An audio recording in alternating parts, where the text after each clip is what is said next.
I spent $50,000 on a dream family vacation to Hawaii, picturing sandy beaches, sunsets, and memories we'd cherish forever. But at the airport, my son looked me straight in the eye and said, "I forgot to buy you a ticket. Just go home." It wasn't a mistake. It wasn't a mix-up. They had planned to leave me behind like I didn't matter. 3 weeks later, when they came back, they found me standing in the living room with a man in a suit, a man ready to destroy everything they thought they could get away with. Before I tell you what happened, make sure to subscribe and let me know in the comments what time it is where you are right now. Dad, I have some bad news. Simon's voice cut through the terminal noise like a blade. I froze mid-step, my suitcase bumping against my leg as I looked toward the Hawaiian Airlines check-in counter buzzing with families draped in flower leis. What? Bad news? I asked, my stomach already tightening. He wouldn't meet my eyes. He stared at the departure board instead, hands buried in his pockets. "I forgot to buy your ticket." The words hung in the air like smoke. "You forgot?" My voice sounded small, even to me. "Simon, we've been planning this trip for 3 months. "I know," he said quickly, finally looking at me, but only for a moment. There was just so much going on. "Work's been crazy. I gave you $20,000, I snapped, the number heavy on my tongue. "For all of us, the entire family. We're grateful, Dad," Simon said, glancing at his watch, already distracted. But the flight's boarding soon. I was already moving toward the counter, refusing to believe this was real. "Excuse me," I told the airline agent, my voice shaking. "Can you check what flights you have to Honolulu today?" She smiled politely and started typing. "Certainly, sir. What name is the reservation under?" "Lee Willis," I said. "But apparently, there's an issue with my ticket." Her smile faltered. "I'm not seeing any reservation under that name. Are you sure it was booked with Hawaiian Airlines?" "It has to be," I said, panic creeping into my voice. "My family, my son, Simon Willis, should have tickets already." She typed faster this time. "Yes, I see Simon Willis. Party of 4. Departing for 15. But no Lee Willis on this booking." My chest felt tight. "Check again." "I've checked twice, sir. Would you like me to see what's available on standby?" Hope flickered. "Yes, anything. I'm sorry," she said softly. "We're completely booked today. There's a major convention in Honolulu. What about tomorrow? First class. I'll pay. Whatever it takes." Simon appeared at my side then, his hand gripping my arm. "Dad, we need to talk." "Not now," I said sharply, shaking him off. "I can fix this." "You can't." His grip tightened. "There's no fixing this." Passengers had begun to stare. My suitcase had tipped over when he grabbed me, but I barely noticed. "What do you mean there's no fixing this? We can find another airline." "No." His voice was flat. Final. The departure board blinked. Final boarding call for Honolulu flashed in red. "Simon," I whispered, "you're scaring me. You just need to go home, Dad," he said, backing toward security. "We'll manage the vacation somehow." "Manage," I said, my throat raw.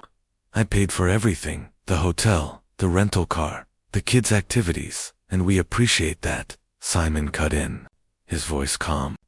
Calm, and that's when I saw it. Not guilt, not panic, but relief in his eyes. This wasn't a mistake. This was the plan all along.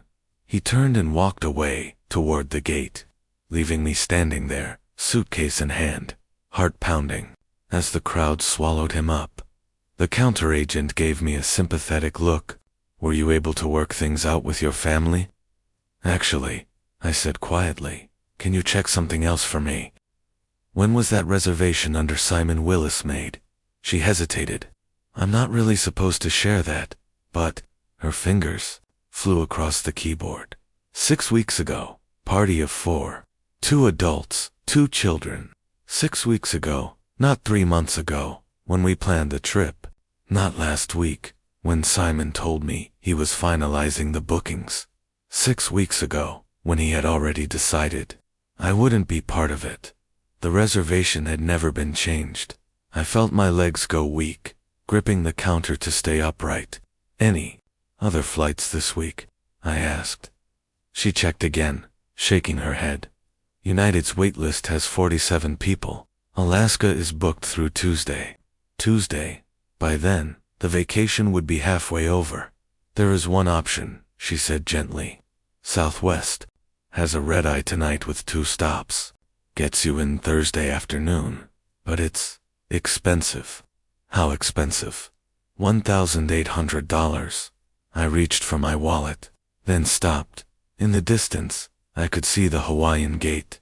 Simon would be there now, probably texting his wife, telling her that the problem was solved, that I'd been left behind, just like he wanted.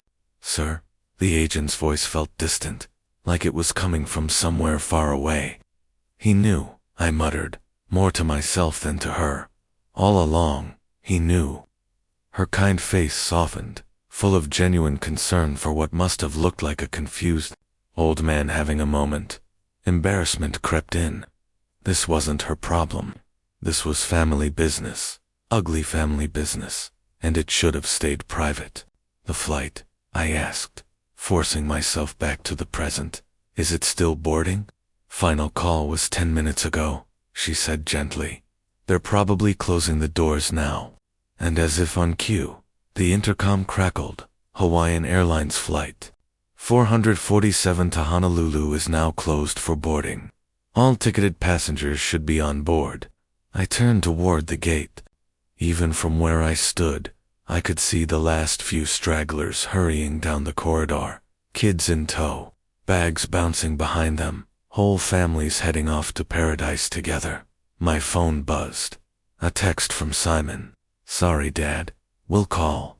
From the hotel. Take care of yourself. Take care of yourself. As if I were some burden they'd finally managed to shake off. The agent cleared her throat softly. About that Southwest flight, sir. Would you like me to hold it while you decide? I stared at the screen, rereading Simon's message. No explanation. No real apology. Just a casual dismissal, after taking $50,000 of my money and 3 months of my excitement. No, I said quietly, sliding the phone into my pocket. Are you sure? I can hold it for 15 minutes. I'm sure. Because suddenly, right there, in that terminal, surrounded by the smell of coffee and the clatter of luggage, I realized something. This wasn't about a missed flight. It wasn't about a bad booking or poor planning. It wasn't even about Simon's selfishness. It was about what they thought of me, about how they thought they could treat me. The departure board blinked. Hawaiian Flight 447 departed. Simon and his family were already airborne, probably clinking glasses and congratulating themselves on a well-earned vacation. I grabbed my suitcase handle and walked toward the exit, but I wasn't defeated. Not anymore. Every step away from that gate felt like a step toward clarity. They'd made a calculation about Lee Willis. They'd decided I would go home quietly, maybe grumble a little, then accept being cast aside. They were about to find out just how wrong they were. The automatic doors slid open, and I stepped out into the afternoon air, already planning my next move. Behind me, the terminal buzzed with travelers heading to their destinations. I was heading to mine too, just not the one they expected. The taxi line was longer than I'd hoped, but I didn't mind. It gave me time to think, to let the emotions settle, like silt in shaken water. Where to? The driver asked, as I loaded my bag into the trunk. Oakland, Montclair District. I climbed into the back seat, my phone still in hand. Simon's pathetic message glowing on the screen. As we pulled away from SFO, I stared out at the familiar Bay Area landscape. The peninsula stretched below, dotted with houses where other families were probably sitting down to dinner, sharing stories, making plans, not scheming how to cut someone out. Rough day? The driver asked, catching my eye in the rear view. getting rougher by the minute. Normally I wouldn't talk to a stranger, but the anonymity made it easier. Ever have your family turn on you? He let out a humorless laugh. Brother, I got ex-wives who've been plotting my downfall for years. Family's the one who knows exactly where to stick the knife. The knife, yes, that was exactly what it felt like. Sharp, precise, aimed at something vital. As we passed Daly City, I replayed the past few months in my head. March, when I first told Simon I wanted to do something special for the grandkids. His immediate enthusiasm. Dad, that's a great idea. Leave everything to me. April, sitting around Fern's dining table, looking at hotel brochures. Pearl practically bouncing with excitement. Oh Lee, this is so generous of you. Even Saul, quiet as always, had nodded along, but looking back now, I could see it. The way Simon had insisted on handling every booking. Fern's suggestion that maybe I'd prefer a different hotel so I could get some rest. Pearl's little comment about how older folks were sometimes like different activities. They'd been conditioning me to expect separation from the start. You know what the worst part is? I said, catching the driver's reflection. What's that? They thought I'd just take it? Roll over. Be grateful for scraps. You planning to prove M wrong? The Bay Bridge loomed ahead, its cables cutting neat patterns against the sky. I'm 68 years old, I said. Worked 43 years as an engineer. Raised a son who apparently thinks I'm some kind of fool. But I didn't get this far by letting people walk over me. The driver chuckled. Now you're talking sense. My phone buzzed again. A text from Fern. So sorry about the mix-up, Dad Willis. We'll bring you back something nice from Hawaii. Mix-up, as if this were some clerical error, not a betrayal. I thought about the $50,000 I'd transferred to Simon 6 weeks earlier. He'd said it'd be easier to book everything from one place, and I'd trusted him completely. But as we exited onto Highway 24, heading toward my empty house, something in me shifted. The hurt was still there, raw and sharp, but under it was something stronger. Something building, pressing outward like water behind a dam. They wanted to treat me like some doddering old man they could discard when it suited them. They were about to find out just how wrong they were. They wanted to take my money and cut me out of my own grandchildren's vacation. Fine, but they were about to find out that this particular old man still had a few moves left. The taxi pulled into my driveway, just as the sun slipped behind the Oakland hills. The house looked exactly as I'd left it 3 hours ago. Neat, quiet, ready for a week's absence. But I wasn't the same man who had locked that door with excitement and anticipation. That'll be $47.50, the driver said. I handed him $60. Keep the change, and thanks for the conversation. He gave me a knowing grin. Whatever you're planning, I hope they deserve it. I watched his taillights disappear before pulling out my phone and scrolling to a number I hadn't called in months. Bruce Harland, my lawyer.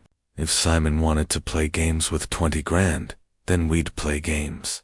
But first, I had research to do. The key turned in the front door, with the same familiar click as always, but everything felt different now. I dragged my suitcase across the threshold, its wheels catching on the doormat Martha and I had bought 20 years ago. This was supposed to be the night I'd be packing for Hawaii. Not unpacking from nowhere. I changed into my comfortable cardigan and cotton pants, the ones Simon always teased me about. Said I looked like an old professor, and tonight, that felt appropriate. I had studying to do. My office was exactly as I'd left it.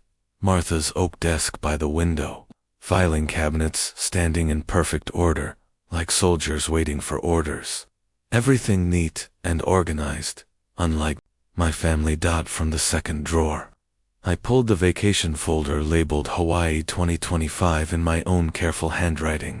I spread the contents across the leather desk surface. 23 documents, each one representing a piece of my trust that had been betrayed. The travel agency invoice, $50,000 wired to Simon's account 6 weeks ago. The hotel confirmation. Grand Waya, Ocean View Suites, 7 guests, 10 nights. I counted the names. Simon, Fern, Pearl, Saul, Mia, Ethan, and Martha Willis, my wife. Dead for 3 years. They had actually put Martha's name on the reservation instead of mine. The vacation I paid for didn't even include me. My hand trembled as I picked up the hotel brochure. Perfect sunsets, kids playing in crystal clear water, happy families gathered for dinner.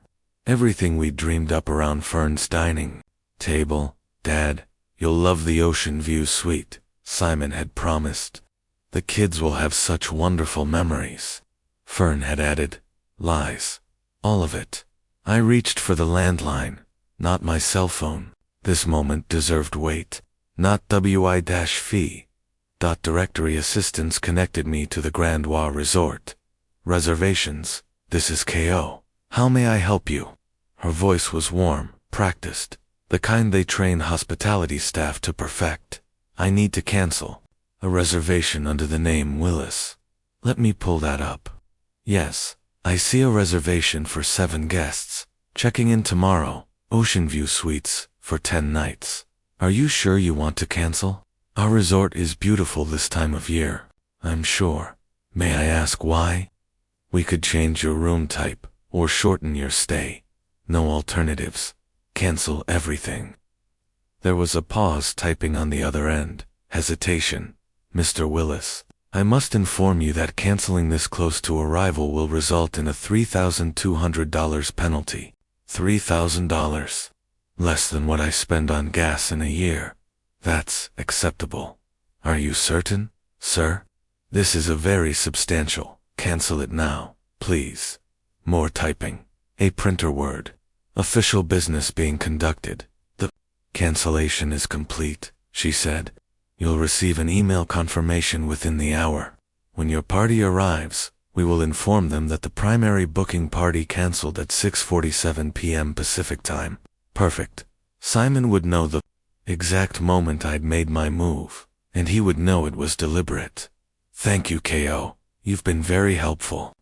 I hung up and looked around my office at the scattered papers. In the corner sat a framed photo from last Christmas.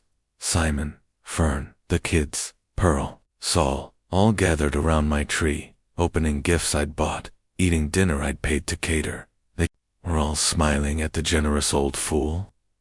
Well, the generous part was over. Morning light filtered through my curtains differently than it had in weeks. For the first time since we'd started planning this trip, I'd slept deeply. No anxiety, no excitement, no mental checklists of activities for the grandkids, just peace.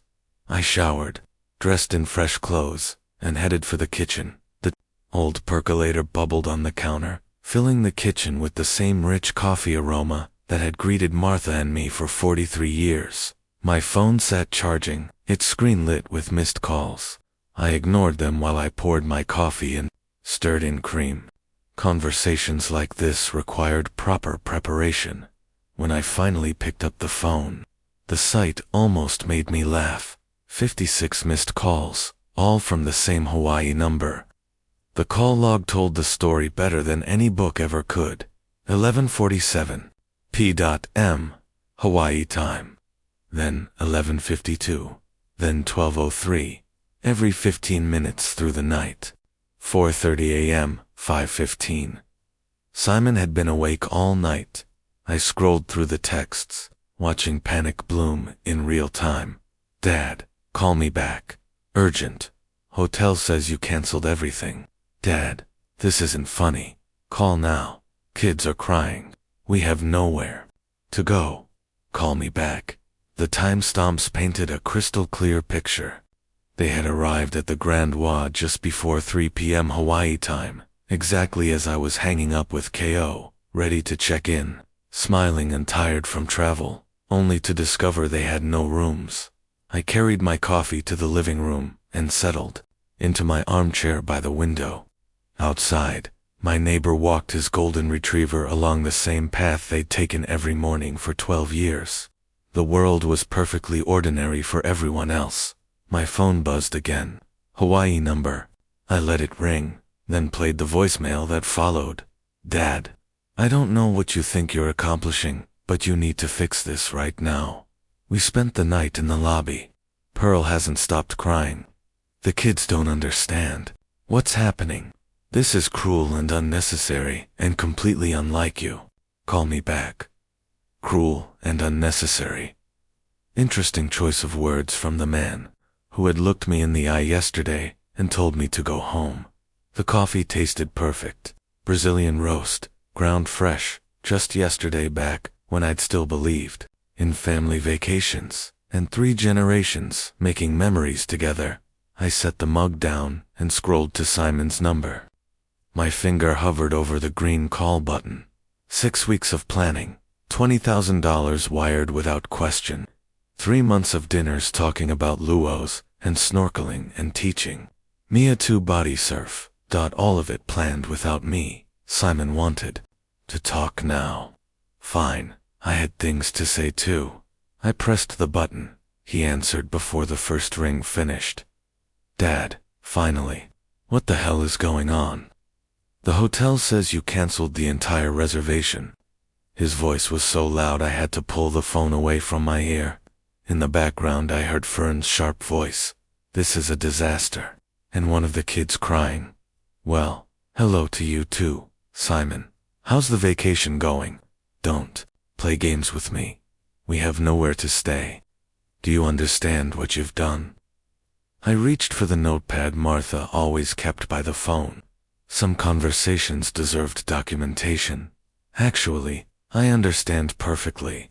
Tell me, when you planned to leave me at the airport yesterday, where did you think I'd spend my vacation? Silence. The background noise seemed to die down. Dad, that's completely different. This is about the kids. Were there any innocent kids involved when you took my $20,000 and cut me out of the trip? That's not the same thing. I wrote down the time. 8:03 a.m. California. 5:03 a.m. Hawaii. Simon's voice carried the weight of a man who hadn't slept all night. Help me understand the difference, son. The difference is we're stuck in a foreign place with no hotel and no money, and the kids are devastated. Interesting, I said, my tone calm, because yesterday you told me to just go home when I was stranded in a foreign airport. What changed? Fern's voice cut through in the background. Tell him about the credit cards. Credit cards. I wrote it down. Dad, we can't afford another hotel. Everything is sold out because of some convention. We put the trip on credit, expecting to pay it off with. He trailed off. With what? I asked. With my money. While I sat at home like an old piece of furniture. Stop being dramatic. This isn't about you anymore. It's about the kids. No, Simon. It became about me the moment you took my money and excluded me from my own grandchildren's vacation. His tone hardened.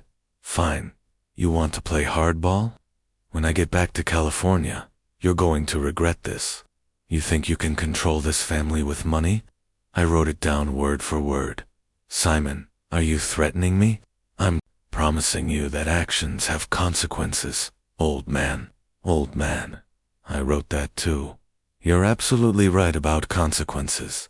For instance, when you betray someone's trust, the consequence is they stop trusting you. This is ridiculous, he snapped. You're punishing children because your feelings got hurt. I'm teaching adults that betrayal has a cost. We didn't steal anything. You gave us that money for a family vacation. Family, I repeated. By definition, that includes me. Silence. In the background I heard Pearl mutter, something about never should have gone along with this. Simon tried again, softer this time.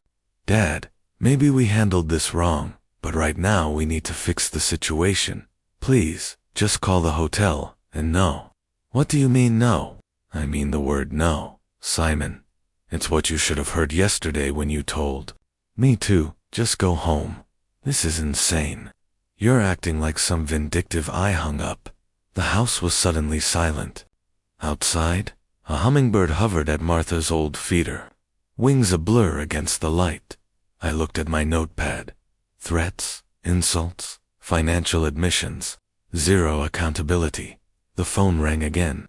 I turned it off and finished my coffee, watching the hummingbird dart with perfect, controlled precision. Some lessons couldn't be taught with words. My eyes fell to the notepad again. You're going to regret this, old man. The words looked uglier in black ink than they had sounded over the phone. Across the room, Martha's old reading chair sat bathed in sunlight. For a moment, I could almost see her there, hands folded, waiting for me to ask the right question. What would you do, Martha? I whispered, but I already knew. Martha never let anyone push her around. Not bosses, not doctors, not even family. Sometimes kindness gets mistaken for weakness, she used to say. Don't let them confuse the two, Lee. I'd been kind to Simon his entire life. Paid his tuition, helped him buy his first house, bailed him out of trouble more than once. Maybe it was time to stop being kind and start being fair. I'd co-signed his first apartment lease when no one else would trust him. Covered his mortgage payments through 3 job changes. Funded family vacations, school supplies, medical bills when Fern needed surgery. Kindness. All of it, mistaken for weakness. My office felt different now, like sacred ground, a war room where decisions had weight. I opened the filing cabinet Martha had kept so perfectly organized. Every folder labeled in her careful hand, financial family support. Inside lay 20 years of evidence. Bank statements showing mortgage payments I'd quietly made. Receipts for Mia's violin lessons and Ethan's soccer gear. Hospital bills for Pearl's hip replacement. College contributions. Birthday gifts. Loans never repaid. $40,000 last year alone. Behind Martha's emergency contacts sat Bruce Harlan's business card. Harland and Associates, estate planning and family law. He'd guided me through Martha's passing with precision and dignity. He would understand the difference between obligation and exploitation. The bottom drawer held my investment portfolio, decades of quiet accumulation, real estate appreciation, retirement accounts, stock options from consulting contracts. Simon had no idea how much he was about to lose. Afternoon light stretched across the room, throwing long shadows across my desk. Somewhere in Hawaii, Simon was probably still scrambling for rooms, still convinced this was a temporary storm he could smooth over with guilt and intimidation. He was about to learn the difference between temporary and permanent. I picked up the phone, Bruce's card steady in my hand. The numbers felt heavy, like coordinates for a destination I'd avoided all my life. Justice, not revenge. Martha had taught me that. Revenge was emotional, messy, hollow. Justice was deliberate, clean, educational. Simon wanted to play hardball. Perfect. I'd spent 40 years in boardrooms with men who mistook engineers for easy marks. None of them made that mistake twice. The line rang twice before the receptionist answered. Harland and Associates, this is Jennifer. This is Lee Willis. I need an urgent consultation with Bruce regarding estate planning. The appointment was set for tomorrow afternoon. That night, I slept better than I had in weeks. Bruce's office occupied the 15th floor of a glass tower overlooking the bay.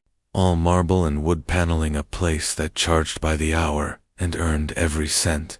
Lee, come in. Bruce rose to shake my hand, steady and professional. At 55, he carried the calm assurance of a man who had seen the ugliest sides of family disputes and fixed them. I settled into the leather chair and spread my documents across the desk like evidence in a trial. Tell me what's going on, he said, legal pad ready. My son has shown me who he really is. I need legal protection from his greed. I told the story methodically. The vacation planning, the airport betrayal, the hotel cancellation, the 56 unanswered calls, the threats when he realized I wouldn't cave. Bruce listened, asking precise questions that showed how many of these cases he'd handled before. How long has this financial dependency been going on? 20 years, at least, I said, sliding the notepad toward him, and the threats were specific. I wrote them down verbatim. You're going to regret this, old man. Actions have consequences. Bruce's expression hardened. Lee, this is close to financial coercion. In California, that's grounds for disinheritance, and we can structure it so Simon can't contest it. The relief hit like oxygen after a long dive. I want him completely excluded, I said. Everything I've built will go to organizations that will actually use it for good. Bruce opened his computer.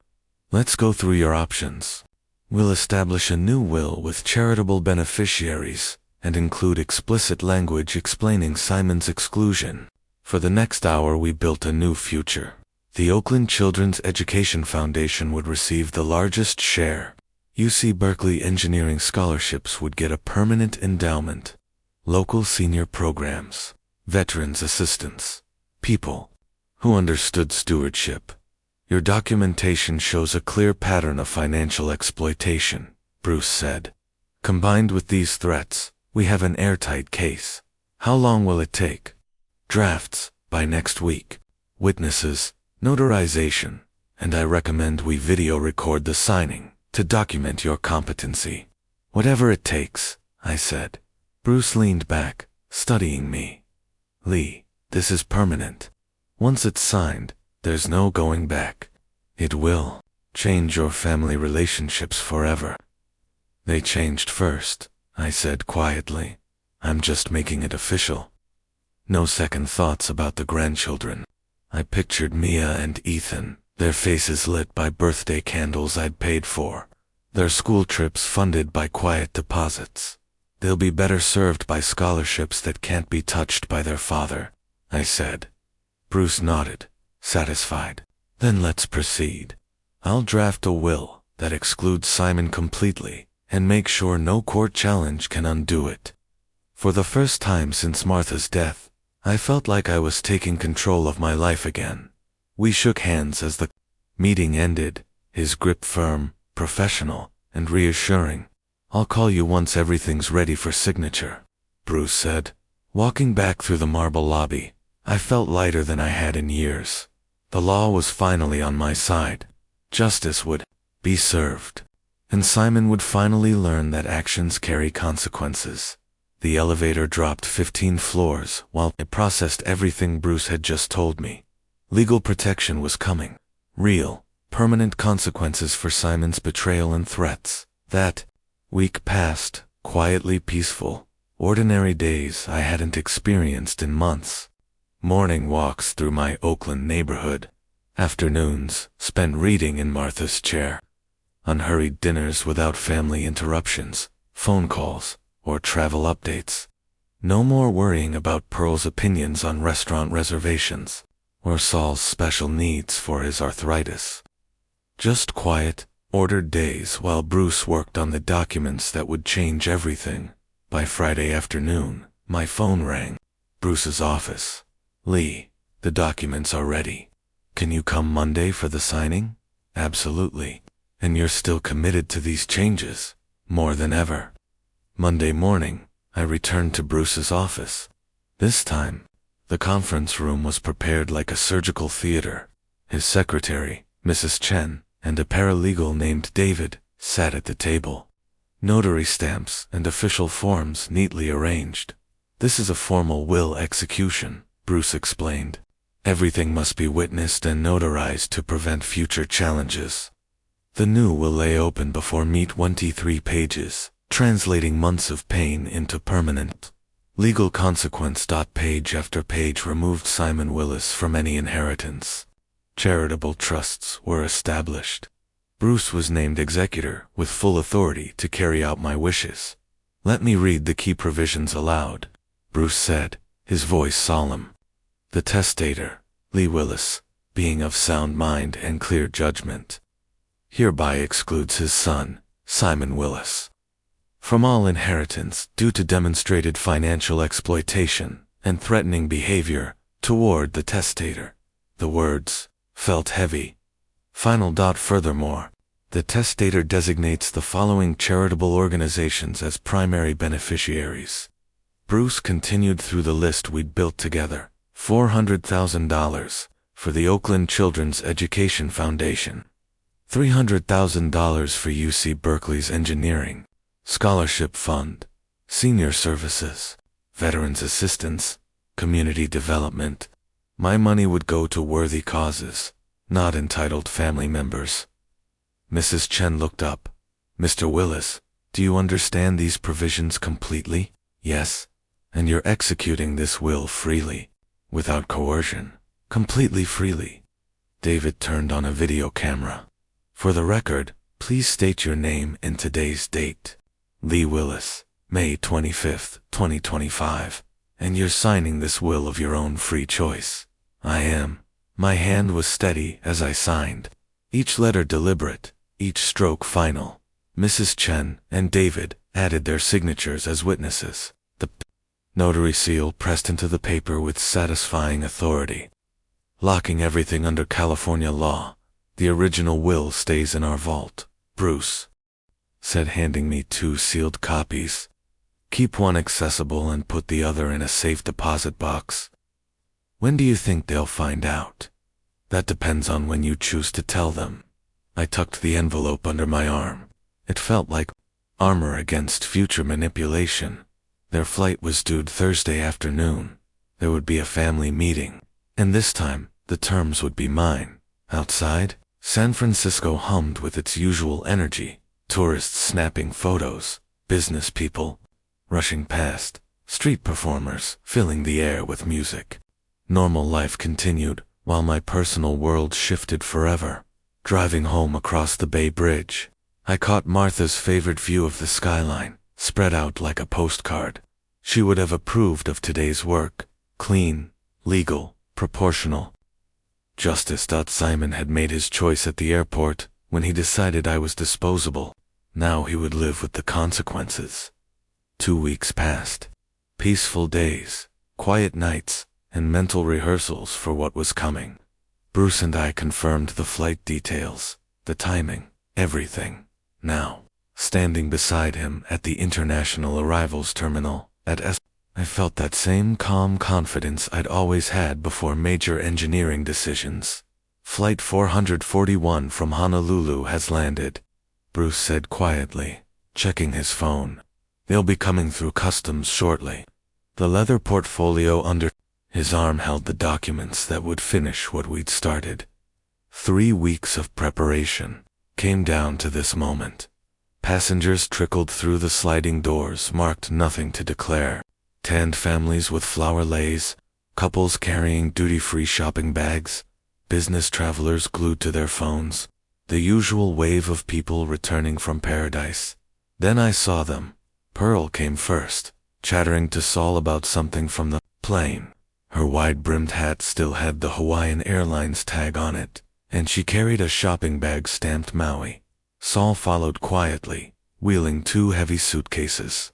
His face had the patient look of someone who'd been listening to travel stories for 6 straight hours. Behind them came Fern and the kids. Mia wore a grass skirt over her shorts, clutching a plastic ukulele, while Ethan had a cheap flower lace still hanging around his neck. And just like that, the moment I'd been preparing for had arrived.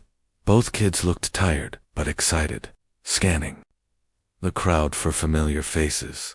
Simon emerged last, phone in hand, moving with the easy swagger of a man who believed all his problems had been left behind on the islands. His Hawaiian shirt hung loose over khaki shorts, his vacation tan glowing under the harsh airport lights. Then Mia spotted me, Grandpa. She broke from the group and ran, her plastic ukulele bouncing against her side. Ethan followed, his face lit up with pure joy. Grandpa Lee, we missed you so much. Wait until you hear about the dolphins.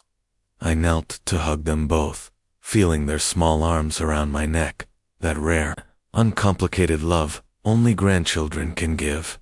For just a moment, the weight of what was about to happen pressed against my chest. Then I looked up and saw Simon. He had stopped walking. His vacation smile vanished as he registered my presence, and then Bruce's, standing beside me, professional as ever, leather portfolio in hand.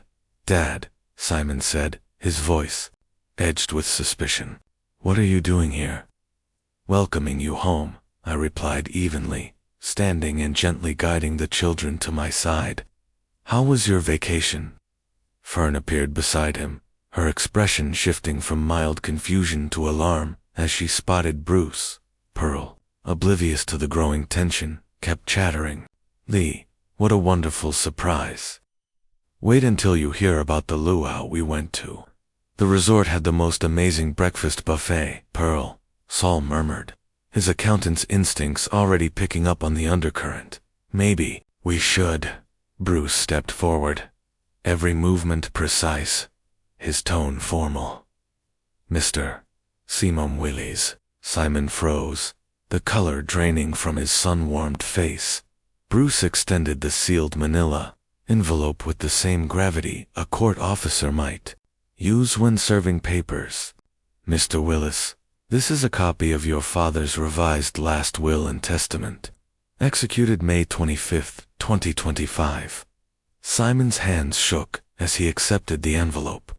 The noise of the airport, the rolling luggage, loudspeaker announcements, distant conversations faded to a low hum.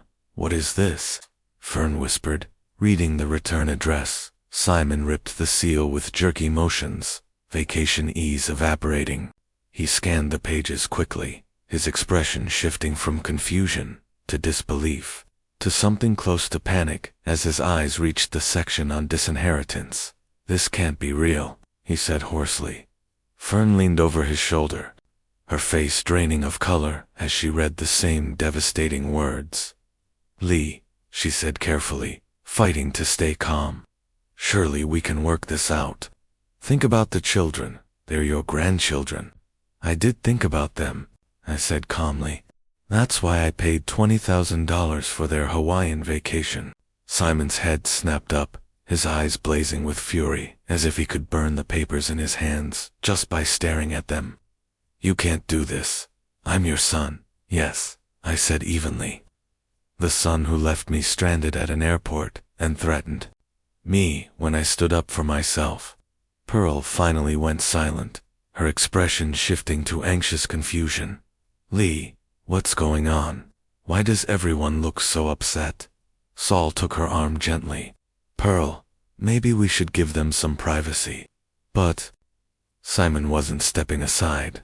His voice rose, drawing glances from other passengers. "This is impossible. You can't just disinherit family. There are laws." Bruce remained calm. "Actually, Mr. Willis, California probate law fully supports your father's right to distribute his estate as he sees fit. The documentation is legally airtight. I'm contested in court." Simon's voice cracked, rising another notch. "This won't stand." "Please do," I said. "Bruce has prepared for that possibility. The video recording of my competency evaluation will speak for itself." Fern kept scanning the documents, her practical mind already tallying the losses, the house, the investments, everything. "Everything?" she asked quietly. "Everything," Bruce confirmed. "The Oakland Children's Education Foundation and UC Berkeley's Engineering Scholarship Fund are now the primary beneficiaries." Simon crumpled the papers in his fist, then immediately smoothed them out again, as if that might erase the words. "This is insane. You're throwing away your family over one stupid argument." "One stupid argument." My voice stayed calm, though I felt Martha's presence beside me, steadying me. "Simon, you stole from me, excluded me from my own grandchildren's vacation, and threatened me when I objected. That's not an argument. That's betrayal." Mia tugged at my jacket. "Grandpa, why is Daddy yelling?" I looked down at her small, worried face, and my heart ached. "Sometimes grown-ups make mistakes that have big consequences," I said gently. Simon's desperation sharpened into defiance. "We'll get lawyers." We'll prove you were manipulated, that you're not thinking clearly. Bruce opened his portfolio and calmly handed Simon a business card. I'll be happy to provide documentation of your father's full mental competency to any attorney you hire. Fair warning, frivolous litigation can be very expensive. The family stood frozen, their vacation luggage around them, Hawaiian sunshine already forgotten. Pearl kept looking from face to face, still not fully grasping what had happened. But Saul understood. He had seen balance sheets before, and he recognized when the numbers spelled disaster. Simon, Saul said quietly, maybe you should have thought about consequences before you acted. Simon spun on him, furious. Don't lecture me. This affects all of us. No, I said firmly. This affects the people who betrayed my trust. Your children are innocent. That's why I've established scholarship funds that will help children like them for generations. Bruce closed his portfolio with finality. Gentlemen, our business here is concluded.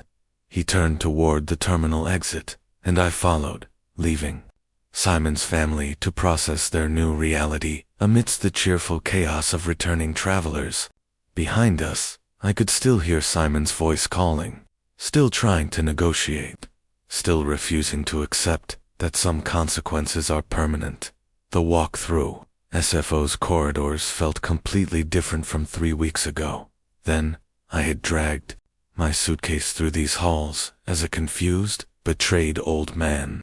Now, I walked beside my attorney as someone who had reclaimed his dignity through principled action. Bruce and I said little during the elevator ride to the parking garage. The weight of justice needed no commentary. That went exactly as planned, Bruce finally said as we reached his car. Better, I replied. Simon revealed his true character perfectly. No judge will overturn a will after hearing those threats. The drive home took us across the Bay Bridge as evening settled over San Francisco. The city lights reflected off the water in patterns Martha had always loved, and I felt her presence approving of the day's work. They'll try to contest it, Bruce said as we navigated Oakland traffic. Let them, I said. Every lawyer they hire will tell them the same thing you told me. The documentation is ironclad. Bruce pulled into my driveway as the porch light came on. The house looked the same as it had this morning, but everything felt different, lighter now that justice was complete. We shook hands beside his car. Thank you, Bruce, I said. You did the hard work, Lee. Standing up for yourself took real courage, he replied. After his taillights disappeared, I unlocked the front door and stepped into the quiet sanctuary of my home. The familiar smell of furniture polish and the steady tick of Martha's grandmother clock welcomed me back. I prepared a simple dinner. Scrambled eggs, toast, and tea. No need to accommodate anyone else's preferences. Just food I enjoyed, eaten at my own pace. Evening light slanted through the dining room windows, illuminating the family photos on the mantel, Simon's graduation, his wedding pictures of the grandchildren. They were still my family, but I could finally look at them without feeling betrayed. My favorite armchair waited by the window. I settled in with my tea, looking out at the garden Martha had planted. The last few weeks had changed me, from victim to advocate. From someone who accepted mistreatment to someone who demanded justice. Martha would have been proud. My phone was still off. No doubt Simon was calling, still believing he could negotiate. But some lessons can only be learned, not taught. Tomorrow, I would call the charities, the Oakland Children's Education Foundation, UC Berkeley's Engineering School, the Senior Services Program. My money would pay for violin lessons, engineering, textbooks, and meals for seniors who'd been forgotten by their families. Real good in the world, not more vacations I'd be excluded from. The sun set behind Oakland's hills, painting the living room in gold and amber. Somewhere across the bay, Simon's family was still processing their new reality. Pearl, confused, Soul calculating, Fern planning, and Simon realizing that actions have consequences. I finished my tea as darkness settled over the neighborhood. Tomorrow would bring phone calls, maybe legal papers, and the work of updating accounts. But tonight, I sat in my chair, in my house, surrounded by quiet dignity. Justice served, lessons learned, future secured. It was enough. It was perfect. It was finally mine.